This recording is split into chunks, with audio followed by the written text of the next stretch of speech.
Hey, what's up, YouTube fans? So, what I wanted to talk about in this video, right, is the Doomsday argument is called, right, which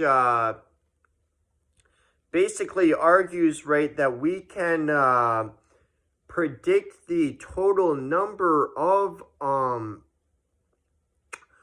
people that will ever live, right, the probability of it, right, based on like what like the number is at the time that you as a observer happen to find yourself, right? um so it's interesting. I had actually for a long time been convinced of this exact concept based on my own reasoning, thinking about it, but I did not think that anyone else would get it, right? But I actually happened to come across a term for this exact concept, right? And so I was kind of happy because, like, I didn't really think anyone else would get it, right? But I actually saw that there are other people who have thought this exact same thing. This is an argument that applies the anthropic principle, right? The observer bias, right? Um, so basically it's like to give an analogy for it, it's like, think about like if you have two cups, right? And one of the cups has a million balls in it, right? And the other has 10 balls, and they're each numbered like 1, 2, 3, 4, 5, etc. But one of them only has 10 balls, right? Whereas the other has a million, right? And so in the one, it has it numbered 1, 2, 3, etc., all the way to a million, whereas the other has 10, right? And without looking inside, you just choose a ball from one of them, right? And you get to look at the number, right? And the number is 7, right?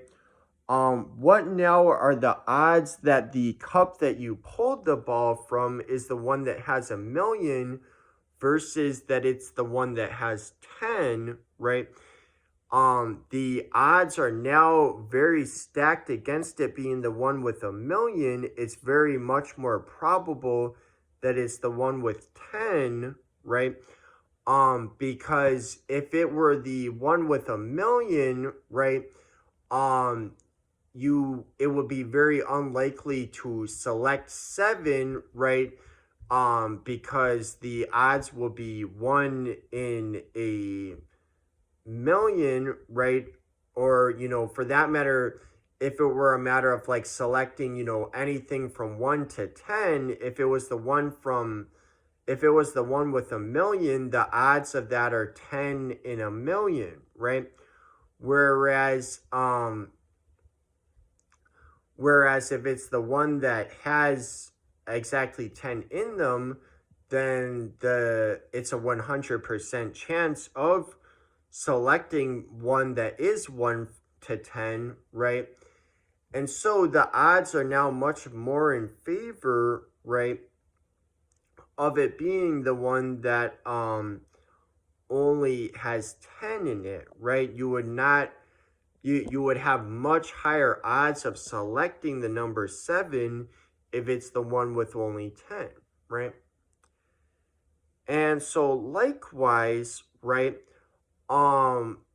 when we consider, right, that you as an observer could find yourself at any random time along the history of humanity, right, from beginning to end, right, the odds are not in favor that you would happen to find yourself within like the first 1% of it, right? The odds are not in favor of that, right? And so a number for the total number of humans that would put you within like the first 1%, that isn't the most probable number, right? Based on the number of people that have lived by the time that you exist, right? We can calculate the odds of the total number of people, like the probability for the total number of people that will exist, right? Um, and so certain numbers that go really, really high up, right?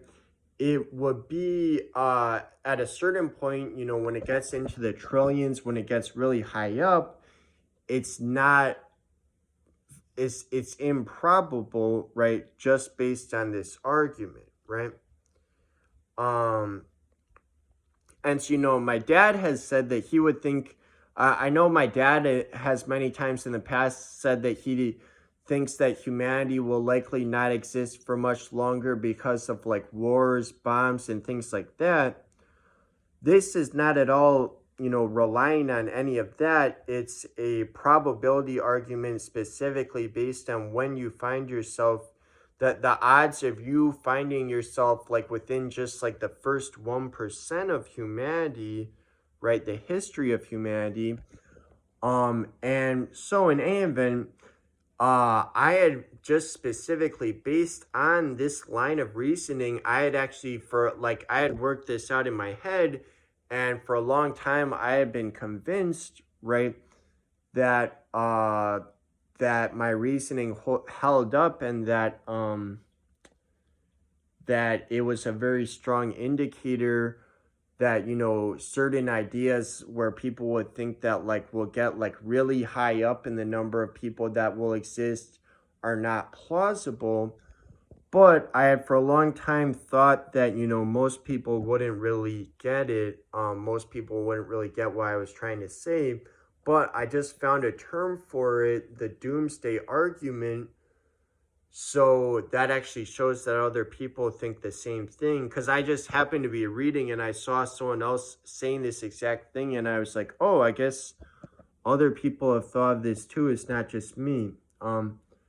So this is a argument that applies the anthropic principle. I think it holds up. All right, that's all for now. See you guys.